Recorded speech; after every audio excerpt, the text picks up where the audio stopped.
Welcome to the Venture Black podcast. I'm Evan Poncelet, the executive director of Venture Black. We're joined today by Yolanda Barton. Yolanda is a trailblazer in immersive storytelling and the pioneer founder of Revere XR, where she uses cutting edge XR and AI to bring history to life. Double master's degrees from the University of Washington, Yolanda is currently the vice president of economic development at Urban Impact, which recently hosted a Sharks Pitch event. An Oculus Launchpad winner, top 100 Women of the Future honoree, and Black Ambition Award finalist, she is a sought after speaker and consultant for Fortune 500 companies. Yolanda's visionary leadership is transforming how we experience history and harness technology for good. Thank you for joining us today, Yolanda. Thank you for having me, Evan. This is great. How long have we been knowing each other? It's been maybe about 2, 3 years now. Definitely been a couple years. This is great. When we first met, I think I had just joined back up with Africa Town to help build the William Gross Growth Center, Center, yeah. and you We were had the working. chance to interview you. That's right. Yeah, it was great. We got to preserve a number of businesses in the Central District and promote them through virtual reality. And you were one of them in Africa Town and William Growth Center as well. Excellent. Yeah. And so can you tell us a little bit more about your company, Revere XR, and what we were doing at that time? Yeah. So I can say, what should I tell you about Revere XR? I see a world where we will do more than read history. I see a world where we can interact with history, we can preserve it, and we can lead the next generations to be leaders both in tech and innovators in their own way by learning to do immersive storytelling. And that's preserving the past into the future using emerging technology. Now, we apply storytelling to all technology. Artificial intelligence, we have a prototype for storytelling where we have a historic figure that we brought to life through AR and trained it on its own history. And now you can ask it any question about its history. And we see a world where we can simulate history in the real world and really enjoy that and experience it. So, Revere XR is an immersive storytelling company, and we bring history to life by preserving it into the future and making it accessible and fun and reimagining it in new and innovative ways that allow people to engage in ways we never could imagine. And through your work, you were a speaker at the NVIDIA GTC conference. You've Mhm. done TEDx talks. I was wondering, what was your initial spark that led you to create Revere XR? Ah, And how did your background identify the shape of that vision? okay. First question, how? It was really the why. Like a lot of people who leave their hometown, I left Seattle at a certain point and lived somewhere else and started a family and was doing corporate for over a decade in Texas. And I decided that the corporate grind wasn't enough for me and that I wanted to focus more on my life purpose. I think everybody comes to that point in life, right? Where like you're doing a job or you're having a career and it's what you set out to do and you achieve it and you're doing it. But at some point, at least for me, I was going to a lot of funerals. I was seeing a lot of people pass. I was working in a high caliber, client crisis driven corporate environment. And it wasn't what I wanted my life to look like at some point. So I had to really get to the heart of me and who I was, which led me to look up master's programs in storytelling because I've always been in love with storytelling. And I tell people my grandparents used to go out a lot. They'd get dressed up. I got to help them really like put on their pearls and their fur coats and help them really, show out. And they would tell me the stories afterwards. And I remember they were always talking about a blind man that could play the piano, and they were talking about a 15-year-old named Quincy who got on stage and transformed. I mean, so these were just stories that felt like a magical place. As I got older, I realized, no, hun, that's just my neighborhood. That's Seattle, Washington. That's just very special to know that we have so many legacies coming from our city. So after leaving corporate, I decided I was moving my children to go back to a top tier master's program in storytelling at the University of Washington. It was a double master's in communication leadership. So I set out, I brought my kids to Seattle, and you can imagine, like, I wanted to show them where I was brought up and all the legacies and history of that neighborhood. So I planned it like We stayed at a family member's house the next day. I packed the car. I'm like, come on, I'm going to show you guys. And we got there and it just was no longer there. Like literally, it was none of the history or community that I was preparing them for was there anymore. And it was like the Twilight Zone. It really was. It didn't sit well with me. And I think a lot of people, like some people's approach was, Yolanda, get over it. Like it's done. And that's not how I do. That's not what I'm about. And so I decided I really wanted to do something about it. And I didn't know what it was going to be, but I was going to use this double master's program to get there. And essentially, I started just focusing on talking to elders and having them tell me stories. Let me just hear the stories. Tell me what we don't know and what we want to make sure future generations will always have access to. So I spent my first master's creating a process for extracting history from elders. And got to perfect that over some time. And then I started introducing community to VR to see what they thought of it as a viable tool. And it just really took off. I got on the cover of GeekWire. King 5 did a really great footage on what we were doing and introducing elders and artists and community to tech. And it was really amazing to see that response. And I decided then and there at that moment that that's what my storytelling would look like. That's how I would carry forth my grandparents' legacy and the legacy of the Central District. I will keep these stories alive. I will use virtual reality, augmented reality, and artificial intelligence to help me do it as my tools. And the more tools they build, the more I will use them for the same purpose. This is about preserving our past and making sure it's accessible to the future. And we have a lot of legacies from our city. And the dilemma is so many people are living in this community and have no idea what history was born there. So, we just gonna show them, Evan. And what surprised you most about the process of building a company at the intersection of technology and cultural preservation? I have a tendency to ignore the things that I think are damaging to my spirit. And um, tech has a culture that does not welcome us. And it took a lot to ignore that because I got so many no's. Um, I was researching the godfathers of virtual reality and, all these amazing people in tech. And the more I brought my ideas to them, they just kept telling me that's not what it was for. That's not what their technology was for. That's not what I should be doing with it. And instead, I should be focusing on what corporations want to use it. And while that matters too, because every company has a story as well, the more I heard no, the more it just didn't sit well with me. And I don't come from a family that stops at no. I wasn't raised to stop when someone says no. And looking for the yes wasn't easy. And the more I got introduced to statistics about what my success rate was, like no one wants to hear that they have less than a 1% chance of getting the support that they need to be successful. So I really had to create my own path. And I'm not going to play where the odds don't favor me. I'm going to focus on where I know I can create strengths, and my ability to storytell and pitch allowed me to raise significant funding for my business. So we were able to create 3 MVPs, one in VR, one in AR, and with the help of NVIDIA, one in AI. We got to demo, not just speak at NVIDIA, we got to demo our product at NVIDIA in front of the tech community in Silicon Valley, and no one there did what we did. And that was incredible to know that we have a purpose and a place in this industry. So, the industry can be not very welcoming. When I first went to the big hackathons, they were sort of like, "Why are you here? You don't code. You're not a programmer. You're not a developer." Well, I build teams with talented people, right? I know how to bring those people together and build amazing products. And I didn't realize that I had to justify my existence in tech. So there's something I call unapologetic tech, and I'll be releasing a book towards the end of the summer called Unapologetic Tech. And it's about bringing your most authentic self to technology. And there is a space for that. And I can prove it because every time I put on a hackathon or an event, those people show up.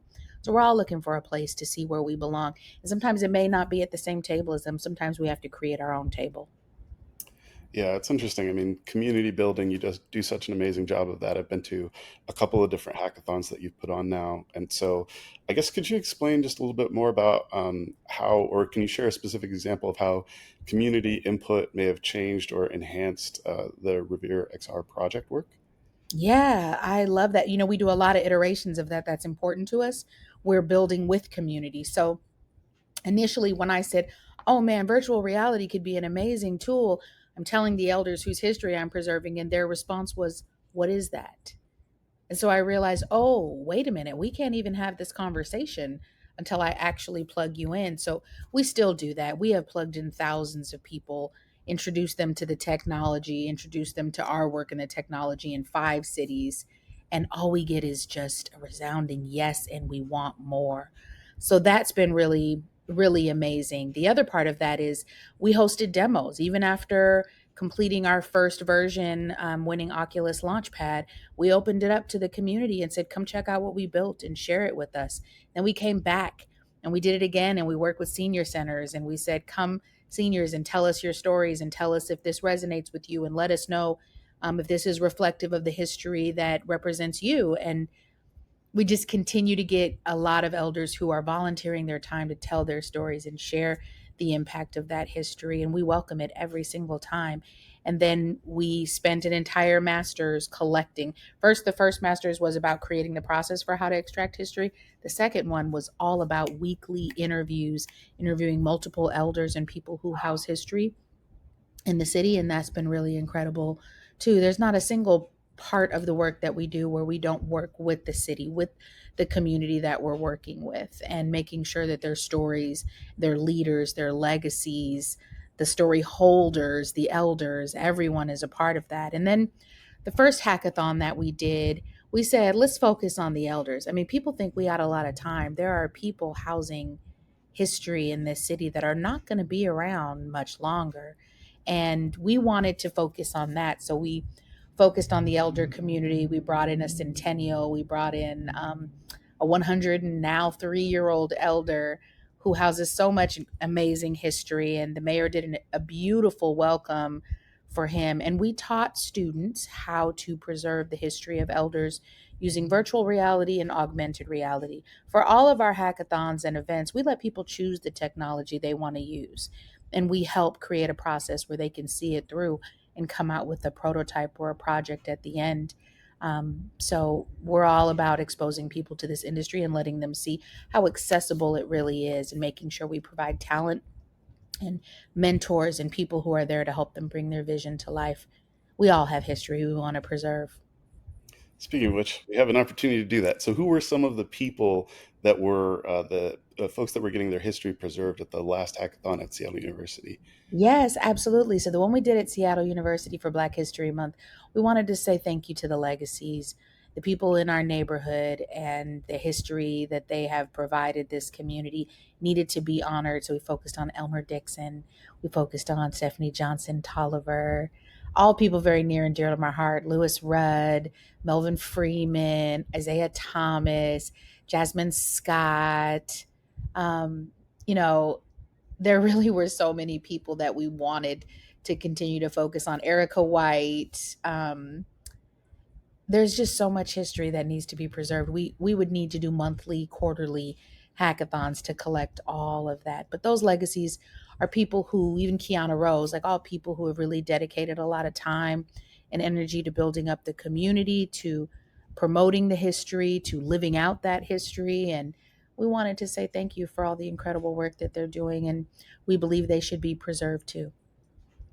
And just for some of the folks that aren't from like the Seattle area, so Elmer Dixon was one of the founders of the Seattle Black Panther Party, Club. yes. Yeah. And so when you see a photo of the Black Panthers with the shotguns on the National Mall, he was one of the prominent figures in that photo in the foreground. And a Mhm. lot of people think, that's the main party from Oakland, but, Seattle came and showed out for that. Yes. Yes. And Louis Rudd is the founder of the second largest family-owned restaurant or Black family-owned restaurant chain in the United States, Mm. Zell's Famous That's Chicken. right.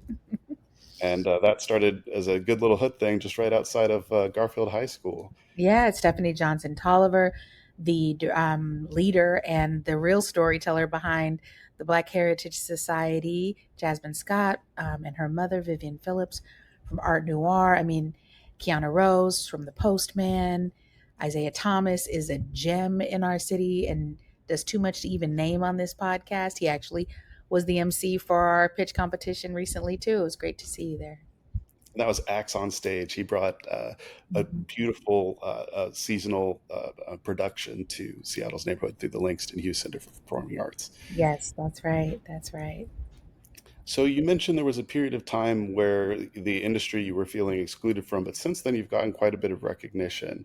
So you were a finalist at the Pharrell Williams Black Ambition for the Pharrell Williams Black Ambition Prize, and then you had also gotten, I think it was like top 100 women of the future, Hmm. and also you won the Oculus Launchpad Award. And so, how has that recognition changed your perspective on your work? Wow, that's a good question, Evan. Haven't really had a lot of time, need to make more time to actually reflect on the journey and the steps that I've taken, considering I started out with 73 no's. It's great to hear that there have been some yeses and some people who recognize the work. I think getting into Camelback Ventures, being honored by the Catalyst, being put in a book of the top 100 women of the future. I mean, those are things that I think my children and I hope my family continues to feel really excited about. But I don't feel like I've arrived where I want to be yet. And it is great to have the awards and the recognition, but we still have so much further to go. And I think for a lot of us, it's great to be recognized, especially given that we don't hear so many yeses, but we still are looking for the right yes. So we appreciate the awards. But like I said, we still have a lot further to go. So recently competing for the Pharrell Williams Black Ambition Prize, can you explain kind of what that process was like and maybe talk a little bit more Mhm. about that competition for folks that might be new to entrepreneurship? Yeah, being in the top finalists was amazing. For one, there's a lot of grants and a lot of funding out there and a lot of investors. And they'll usually pat you on the back and tell you that was a great pitch or a great storytelling, but they invest in the people standing next to you, not Mhm. you. And so having that happen continuously was really challenging. Hearing that Pharrell Williams put out something just for us where we could show up as our most authentic self, not I don't have to wear the mask. I mean, some of us been wearing masks long before COVID, right? Like and you shouldn't have to. You should be able to show up as who you are. So that was amazing. I met incredible mentors in that program that saw value in me, that saw value in the work that I'm trying to do, that encouraged me, that cheered me on, made introductions for me. I think it was the first time I felt like, oh, this is where we're at. This is where all need to arrive to a place where we can stand and just be proud of our journey. But they have a an accelerator connected to it, so once you're in, you're going through the process of going through the accelerator with them, and it's really a lot of education and a lot of amazing people helping to fuel your journey. That was irreplaceable. And not to mention, it was for people of color. Instead of you just being one in the room, and the only one in the room, this was for us. So that was really incredible too. I would say that the community is so welcoming, so encouraging. You're so inspired by the people to the left and right of you because they're pushing just as hard as you are to make their business and their dream come true. So that's been really a vital part of it. But I did a number of accelerators. I feel like there's always more to learn. I always hear of amazing stories when entrepreneurs have really finally hit that major goal of the funding that they need, or some major step in their journey came from someone opening a door. And Mhm. that means someone has to be willing to invest in you.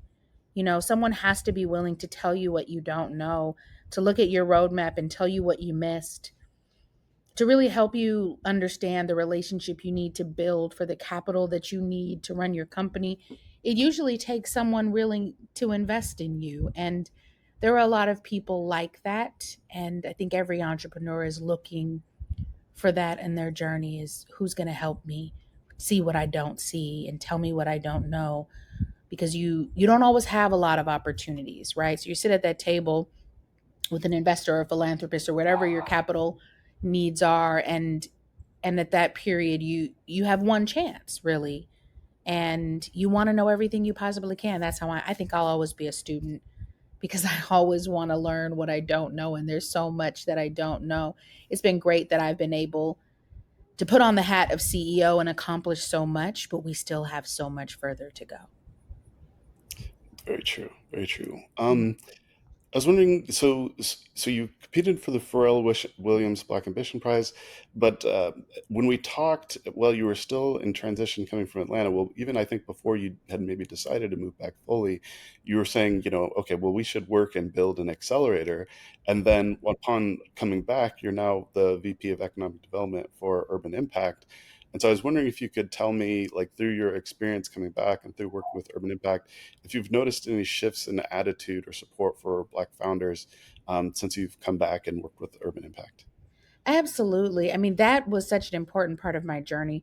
Urban Impact was one of the first accelerators I did, and I won their pitch competition. At back then, it was called Sharks at the Beach. And then I went on and did a lot of work in Atlanta with entrepreneurship there. It was incredible. I learned so much. I got exposed to a whole new world of what Black ambition looks like. And when when I just got to a point where I felt like there was a roof that I was hitting and I wanted to break through it, it took some time for me to kind of reflect on how blessed I've been on my journey and how much I have learned and how many entrepreneurs didn't have that information. I decided I wanted to be somebody who shared it, who I didn't want to be the person that said, I need 10% equity in your company to tell you what you don't know. I need $30,000 retainer a month to coach you on. I feel like the playbook should be accessible. I feel like the playbook should be something we share, because it creates scarcity programming for us not to. Like, there is more than enough at the table for all of us. We don't have to compete with each other.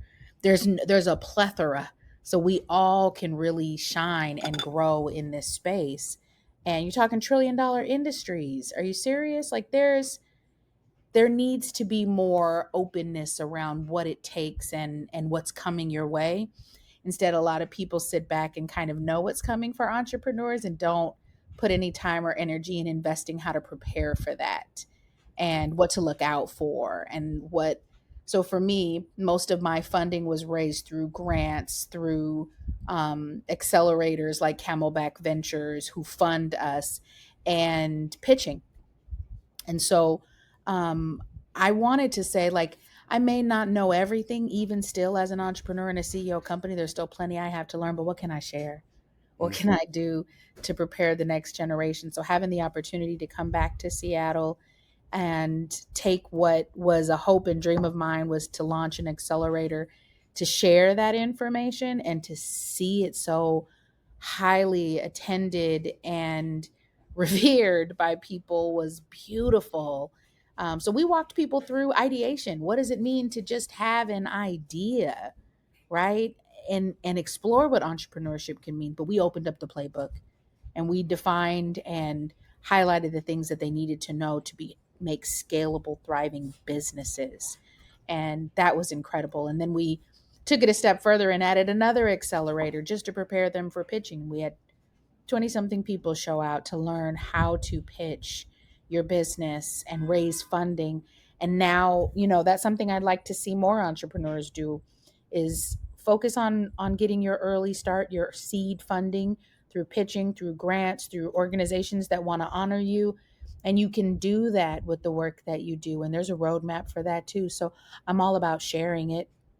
And Yolanda's way isn't the way for everybody, but what can we do to connect you with mentors to help you find your way too? And so, what are some of the programs that Urban Impact offers for folks that are coming into entrepreneurs or into entrepreneurship? Absolutely. First and foremost, we've launched the Ignite Accelerator. That's where you ignite your ideas.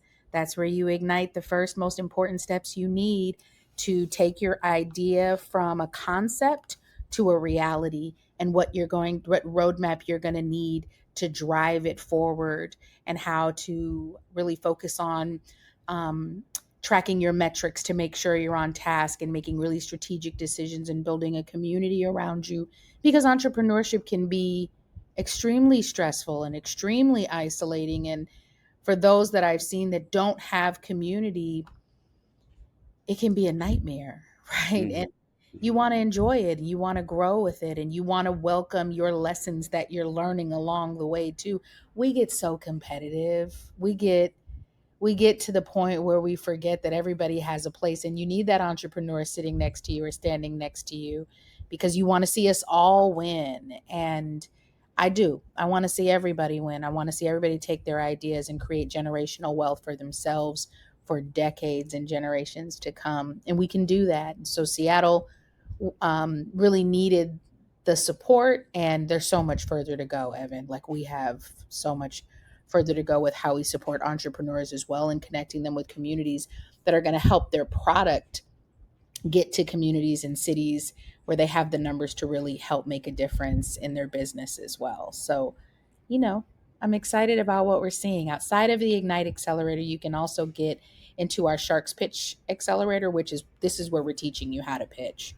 And this isn't just about presenting. This is timed precision pitching. And how many of you can pitch for 5 minutes and walk away with 10 grand?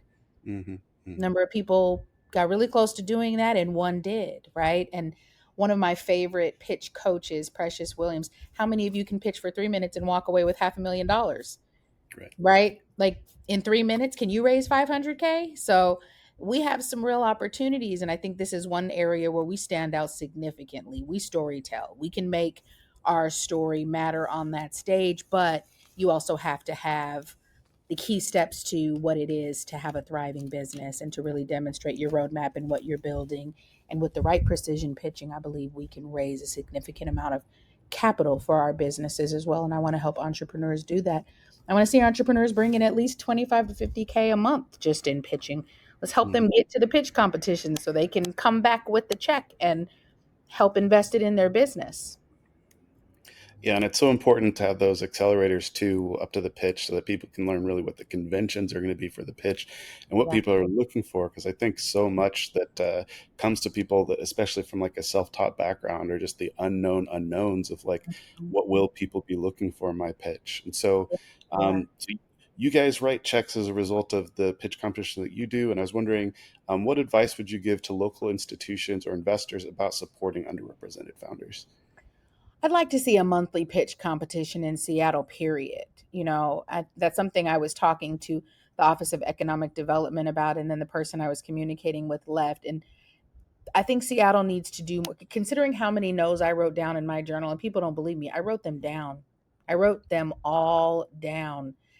There are a lot of no's being given to underrepresented founders in this city. It's the same thing as telling me you're not traditional tech, you don't belong. Well, people have ideas, and creative economy means welcoming everybody to the table, because it's our businesses that are going to fuel this economy. And so we really need more opportunities to create the stage for more of these businesses to stand up and tell the world what they're building and how the investment can support them. I do think a monthly pitch competition in this city would be amazing, and see what's going on in tech, see what's going on in all the different industries, and allow people to share their vision and how they're going to achieve it, right? And then what can we do to support them? And then I also think we got to do more than networking. Hmm. I know a lot of people aren't going to be fond of this. Stop inviting me to network, right? Because there's not really an impact coming out of your networking. It's just great to meet people, which is amazing. Listen, I love people. I like hearing their stories. I love hearing what they do for themselves. But at the end of the day, you're inviting people of color in so that you can get the credit for bringing diversity into the space. You're not really bringing us in to support our vision. It's more Hmm. to say, look what I can bring to the table. That's more about you and your mission and the ego behind your mission. That is not what it's going to take to support us and fund our businesses. We need real conversations that are willing, come with a checkbook, that are willing to make decisions that are going to impact the success of these businesses, including myself. Right? Like, we are raising a significant amount of funding because we're playing in an area that is worth 2.5 trillion dollars. We actually need the funding to be able to release our product to receive our first couple million. And it's really as simple as that, right? Like Mhm. if a certain amount of people buy our product, which there you got 40, 50 million people on Meta, potentially even more. I know it's more than that. They're the ones that know the number better than us. And those people are downloading daily and they don't have culture on their store. They don't have music history. They don't have an opportunity for you to connect with legacies. And we're going to make your tech go further just by giving us the opportunity to put our product on your platform. And if a certain amount of people should click yes, that's almost 8 million in funding for our first product, just in revenue. And so why wouldn't you want to support us? So I'm a little overwhelmed with how great Seattle is at the networking, but how little impact comes from that. And I'm not just talking for me, I'm asking other entrepreneurs what they're getting when they go to those networking events. And they're getting the chance to stand on stage and say, I'm a woman of color or I'm a man of color in this industry, but it's not really about supporting us. It's more so they can say they have that access and reach to us. And that is a culture that desperately needs to change in this city. And I go to other cities and it's not like that, right? Yeah, They people really do took the support. photo op. Yeah, Yeah. it's the optics of it. Exactly. And we don't need any more optics in Seattle. Yeah, we're a beautiful city. We're beautiful people. We're beautifully brilliant. We already know that. We don't have to come together to just celebrate that. Let's celebrate that and then fund people and give them the resources and support they need to be able to create the revenue that they're projecting, because that's going to help the investors raise funding too. More money for them, more money for everybody. And generational wealth at the end of the day changes our community, changes our city, and opens up a whole new landscape of future generations being brought into a space where they have the resources to express the brilliance that they are born with. Yeah. Yeah. Yeah, I think so you did a lot of work preserving Seattle's black music legacy, and one thing. So I got the opportunity to hear Glenn Hammond, famous saxophone player, play the other day at a Juneteenth festival in Kirkland, and we'd met before, and he was telling me about kind of his band and the work that he'd done, and it really stood out to me the stories that he had about how they got their start, Oh, you're and talking how about Gary Hammond. Yes, yeah, yes. he was mentioning that there were like bandstands like all around the neighborhood, so you would just come up that way and people would give you a chance to come on. And so there's this marketplace access, this access to where you could hone your skills and get compensated for your time, and really learn progressively how to get better and earn better wage and make better deals and things like that. But so it's really interesting to contrast that around a city, around tech, where black people aren't being given those opportunities to like showcase their work for compensation and improve their skills, and get funded at higher levels, to get to the national stage, to get to the post risk high opportunity phase of their business growth. And so we're doing a lot of like taking photos of kids with saxophones, right, but not putting them on stage and giving them cash to play, and Yeah. building that identity in them that they are technologists, they are empowered entrepreneurs, they're Mhm. creators. Yeah, yeah. Gary's amazing. He's one of the most undervalued storytellers we have in the city, and he is walking around with a lot of history in him. And he was one of the first elders I got the chance to interview, and I learned so much from him. And um, I think we need to do more to value him and to make his stories and history more accessible to the people that are living there right now and the people who were forced to move and now live somewhere else. And that's a great part about immersive storytelling is you can be in any place in the world and experience it.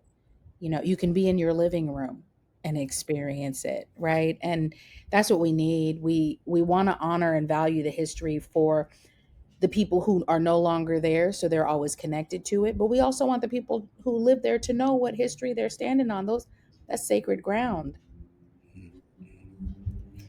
And so what practices or routines help you maintain resilience and clarity as a leader? Oh, I think that's a question CEOs are asking themselves every single day.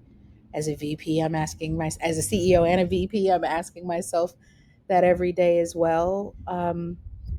What works for me is I notice the further away you get from your customers and the people you want to serve, the further away you are from creating something for them.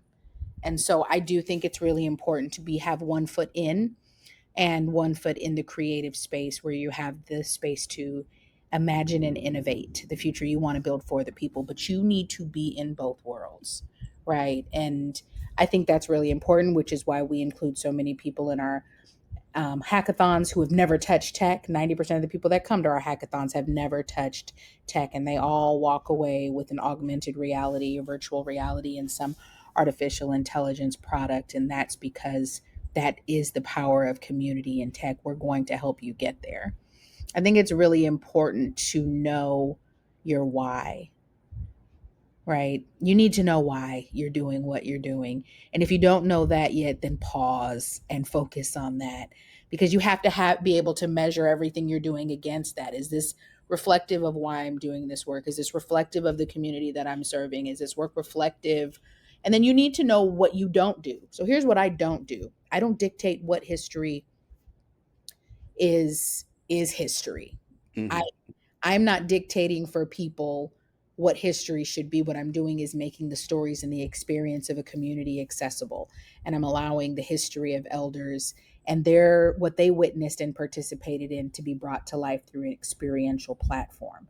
That's not the same as dictating what's accurate history and not accurate history. And that's not, I'm focused on storytelling, which is an opportunity to experience the creative stories in a real way, and that's really exciting too. But I think it's important to stay grounded in who you are, why you're doing what you're doing, and constantly ask yourself that question. And now, after doing this podcast with you, I'd say the other thing is more reflection on the steps you've taken, because hearing some of the things you're saying in the bio, I'm like, that did happen. And you move so fast, and you're always on to the next client, the next funding opportunity, the next chance to collect another story, the next hackathon. You're always looking at the next, and you don't take the time to stop and reflect on what even got you there. But that's been the great part about working with entrepreneurs that are early stage. It's reminding me of the journey that I embarked on and where I started too. And that's been really powerful. And I think I can't speak for everyone. Faith is a huge part of my journey. I am a faith-based entrepreneur. Second, serving. I don't care how long you've been a CEO. I don't care how much funding you've raised. Where are you showing up and serving? And whether it's your community, whether it's your clients, whether it's even if it's completely unrelated to your business, there will be something that comes out of it that directly correlates to how you're leading, who you're leading, where you're going, serving. And working with Urban Impact and stepping into their VP role and helping to build accelerators for entrepreneurs who are just beginning, it it created a really powerful journey for where I'm standing with Revere XR2, right? Where I've been, what I've accomplished, the steps I've taken, the help I received, the people who invested in me, the people who believed in me, the people who told me no too. I thanked them in my TED Talk. Thank you for those 70 plus no's, because I wouldn't be who I am or where I am without them. And when you can get to that place where you can acknowledge that the no's, the failures along the way, the mishaps, all of those play a huge role in where you are and where you're not going as well. And I'd say serving entrepreneurs. So I'm an entrepreneur and I love serving entrepreneurs. And serving entrepreneurs makes me so much more passionate about what I'm doing. And it reminds me that I don't have to be in the rat race of it all. I can actually just enjoy my journey. I can actually imagine whatever and wherever I want this to go, and I can really make it happen. And for most entrepreneurs, the one thing preventing them from getting there is the confidence and belief in themselves, right? And can you believe in yourself at all costs? Can you be kind to yourself? Can you help, like, be helpful to self? Can you take good care of self? And can you acknowledge that you can handle anything coming your way despite the obstacle and the rewards? They're all a reflection of the power of self. People need to believe and be confident in who they are and who built them if that matters to them. And how being specially made is such a beautiful part of their journey. They don't have to do it like Tim. They don't have to do it like Bill. It doesn't have to look like Bill Gates or Paul Allen. It's okay. It can be Evan. And that is more than enough. Yeah, one thing I really like, there's a great book called The Rainforest by Victor Huang and Greg Horowitz, and it looks at a startup ecosystem not as like a row of crops like you might see a monocrop of corn being grown where everything has to look the same and the most successful ear of corn is the tallest one with the most, ears growing off it or what have you. But it's more like a rainforest where if you look at a rainforest, it's hard to tell what the most important organism in a rainforest is. And it's Mm, not in a monocultural row kind of thing. It's just growing, and different plants get different advantages. Maybe it's the way that there's too much or not enough sun for one species, and so the more differentiated it looks, it arrives at this grander thing that has more different sorts of medicines that are useful, right? More mhm. different sorts of value that created, right? And no one thing has to look like the next thing to have that distinct value that makes it able to cure something that ails a human or animal or what have you, right? So Yeah, yeah. it's interesting how much people, especially on the funding side, want everything to kind of look like something else when we know, right? People, all of our scientists copy biology and creation and different things like this to arrive at new derivations of things, right? But if we look at how creation works, it's this Mhm. giant, a tapestry of things that are different, and they're Yeah, strong for being yeah. different and not brittle because they're the same. I'm gonna need So you to text me the name of that book, please. I will. Yeah, it's a page turner too. I sat there and turned through the whole thing on a flight. So uh, another question I want to ask was, what are some of the most exciting and promising trends you see in immersive storytelling in the next 5 years? Mm. I think what we're doing, I mean, we're leading the space. Nobody's doing what we're doing in tech.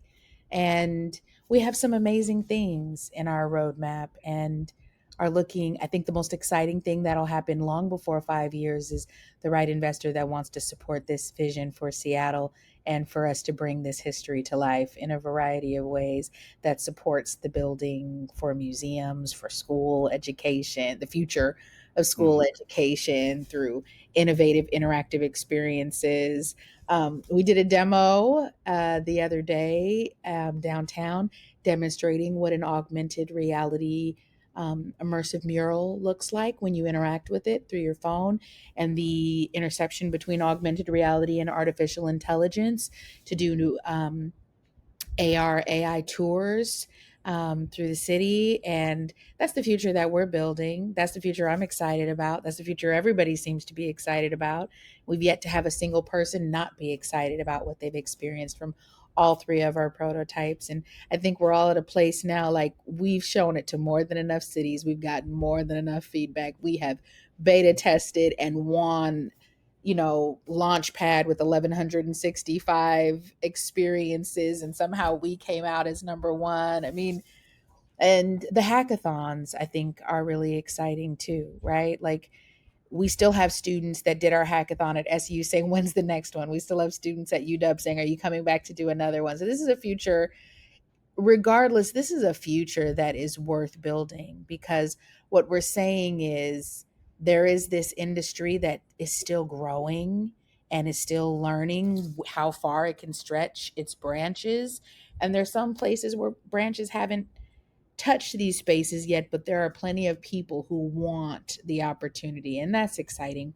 I think what's really exciting is we did a talk for Meta a couple months ago, and they said, Yolanda, we're just starting to build the technology that is really going to drive your business forward. And so I'm excited to see what new products are always coming out, not just from Meta, but from everyone, right? Like, what are the new technology tools coming out, and how can they be used in a way where we can preserve history and make it fun and accessible?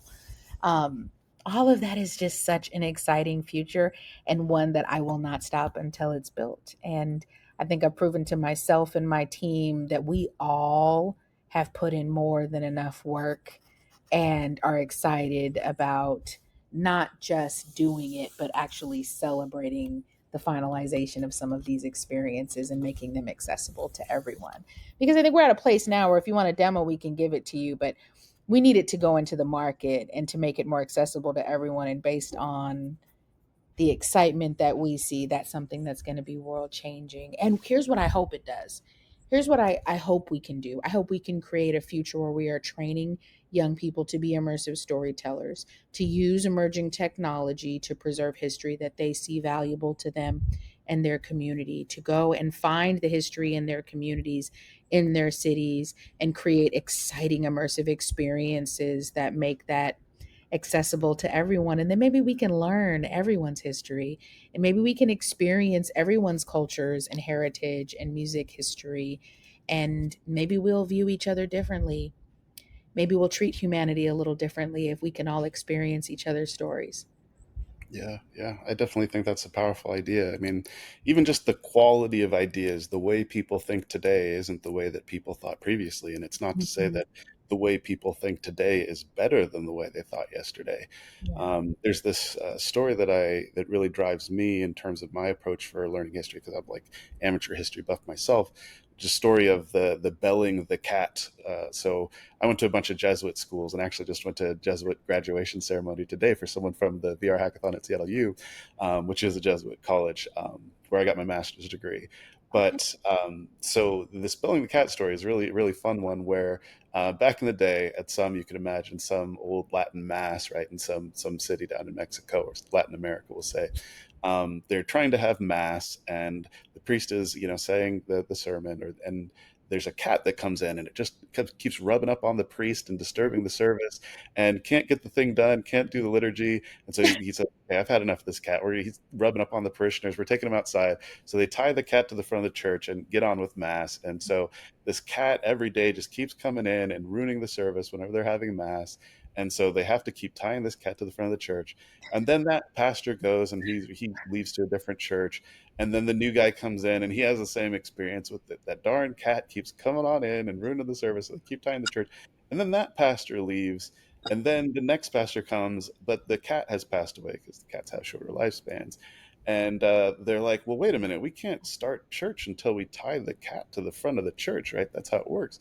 Because they didn't know why they were doing that to begin with, right? They had lost the memory of why they were performing certain actions. And so Wow. as we go through life, we lose things, we pick things up, and we're not necessarily conscious of them.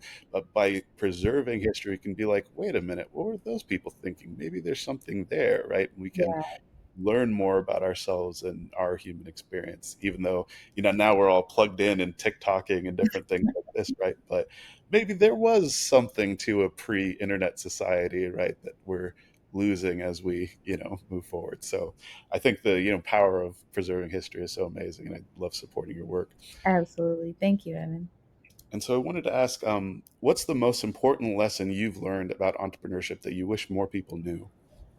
Hmm.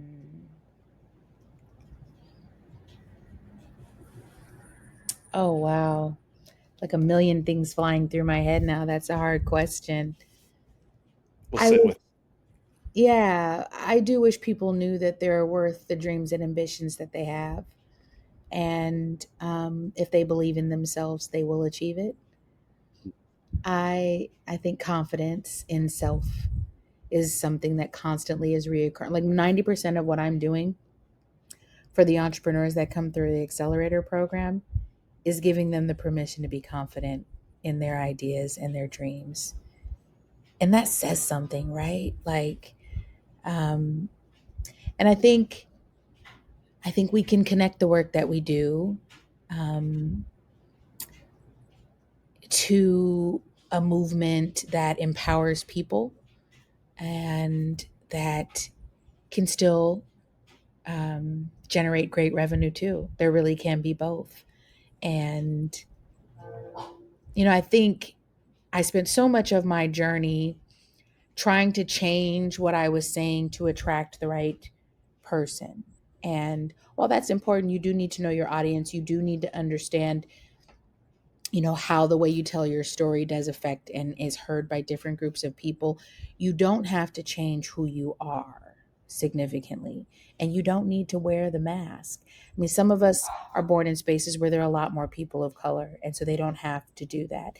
In places where there are smaller populations, you feel like the only way you'll be successful is to be them, is to be the one person in the room, and um, not see value in other people because you're just trying to climb on the shoulders to get out of as high as you can before the next person. And I wish we could say, I welcome you to the journey. I'm in this journey. I hope we both achieve it together and we can authentically be ourselves and not have to pretend like we're someone else to get there. And in cities where we have smaller populations of people of color and less support, that's something that I feel like needs to be better understood. Yeah. Yeah. Um, but ultimately, I'd say it all begins with the belief in self. Yeah. So, how Yeah. much are you willing to invest in self before you ask somebody else to invest in you? Right. Yeah. Investing your passion, being willing to go the distance with it and not give up when the going gets tough. Yeah, it counts for so much. Mhm. And there's going to be all kinds of different trials. Like your co-founder might break up with you.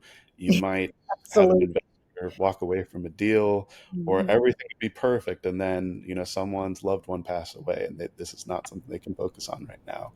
And maybe the first business is where you learn all your hard lessons, but then the second one, you nail it, and that was the right one. I mean, yeah. yeah, On average, I think it takes like 2.7 or something like that businesses before you really hit the big one, I which is heard kind of an that interesting number. statistic, right? So people are out there hanging out through first failure, second failure, right? And getting Yes, that's right. That's right. Yeah, because I think the other big part of it is like failure doesn't say anything about you as a person. Like it's not at not all. a strike against your character to, not have succeeded in some initial ambition, and not everybody gets the chance to try again. Like you might have to just go back to your day job and grind that out for a little bit and then, come back to it. But, the thing about working in your passion is that you're, always kind of wishing for that. And so, and I strongly encourage people to go for it. Because the thing is, and I love, Jim Carrey said this, and I bring this up maybe, too often, but he said, my dad, was funnier than me. If you think I'm funny, Jim Carrey, the comedian, was like, my dad would rip him up. And he was like, but he would never, he didn't want to invest in his comedy career because he was too worried. He had gotten, a family together, and he was like, what if I fail? Like, I couldn't do that to you. But the lesson Jim Carrey took away from that was because he's like his father instead started like a janitorial business that failed. And so Jim was like, well, you can fail at something you don't want to do. Right. So why not try the thing that you want to do? And if you fail, at least you moved that much further towards the thing you wanted to do. You learned a lesson, you know? Yeah. I think that's it for everything is you are you willing to learn the lesson?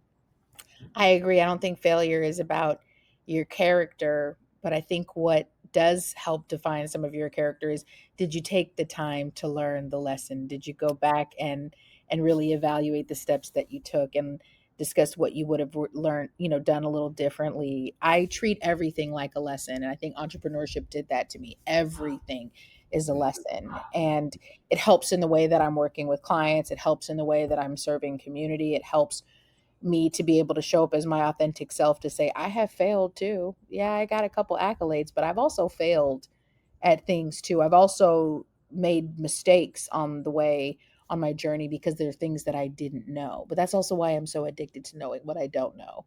Is I'm always wanting to learn, and I think entrepreneurship taught me not everybody is that way. I think I assumed everyone was like that. Not everybody wants to take the time to learn.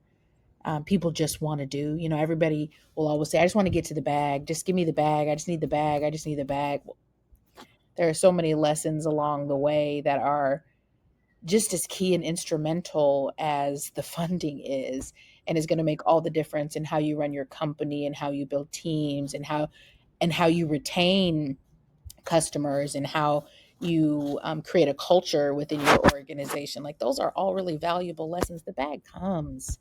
I mean, the money is inevitable, but who are you and what are you willing to learn on this journey? And then how will you serve others and what information will you share?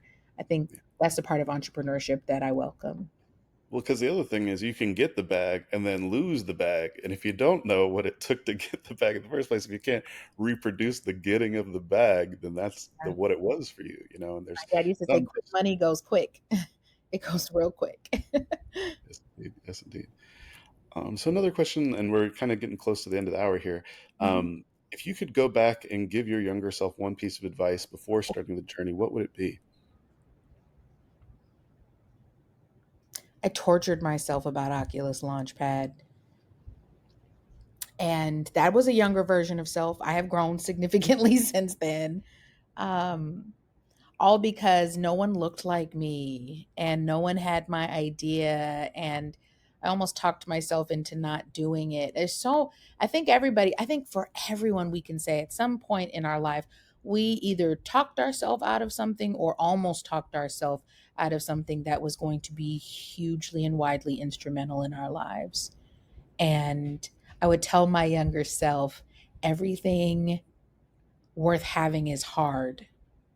It's not going to be handed to you, it's not going to be easy.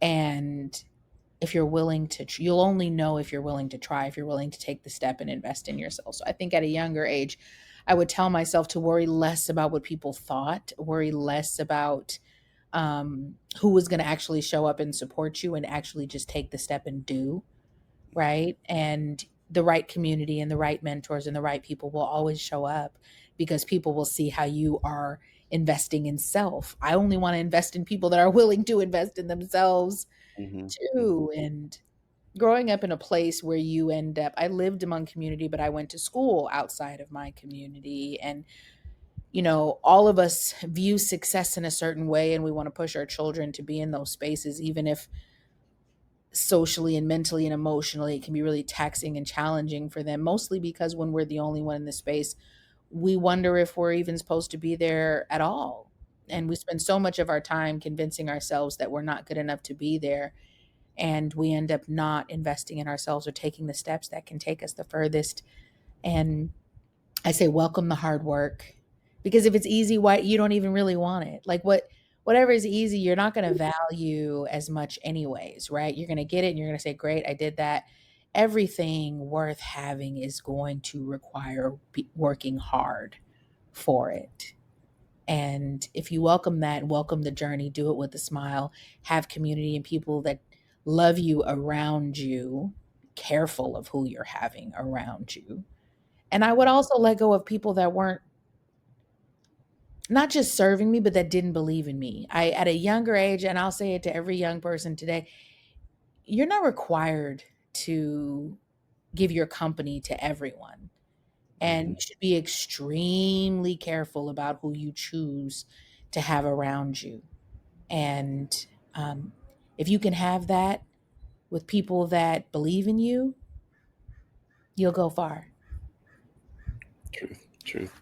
Hmm. One last thing I want to leave on, which was if you could use Revere XR to preserve and share one story from your family or your specific kind of local group of folks that are your loved ones, what would it be?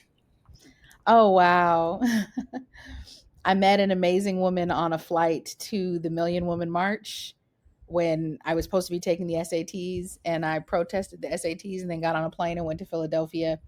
And I sat next to a woman named D. Charlene, and she told me the most amazing history about my grandmother that I did not know. And Leanna Barton owned a beauty salon called Leanna's La Boutique. And before that was D. Charlene's shop. That was my grandmother's shop. And I know there were others, but my grandmother was one of the first Black women in this city to own a beauty salon. And she didn't just leave it at doing hair, she turned it into a cosmetology school, and she turned it into a sorority. And her whole ambition in life was to show women that they could make money. And D. Charlene was one of her prize students. And then she handed the shop over to D. Charlene when she retired. And then she went on to do real estate. And when I met Cecil Beatty, who's 103 now, he told me my grandmother sold him his house.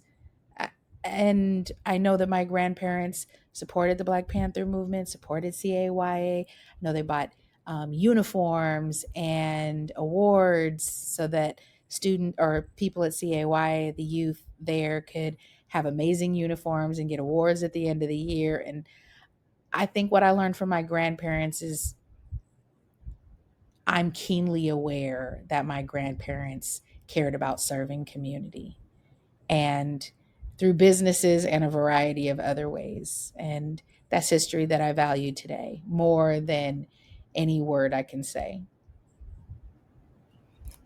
Well, I know your family's amazingly proud of all the work that you've done, and all the community is so just behind all the amazing work that you're doing, preserving our history and the legacy of this time and place and our people and our culture. So, thank you so much for that and for joining us on the podcast today.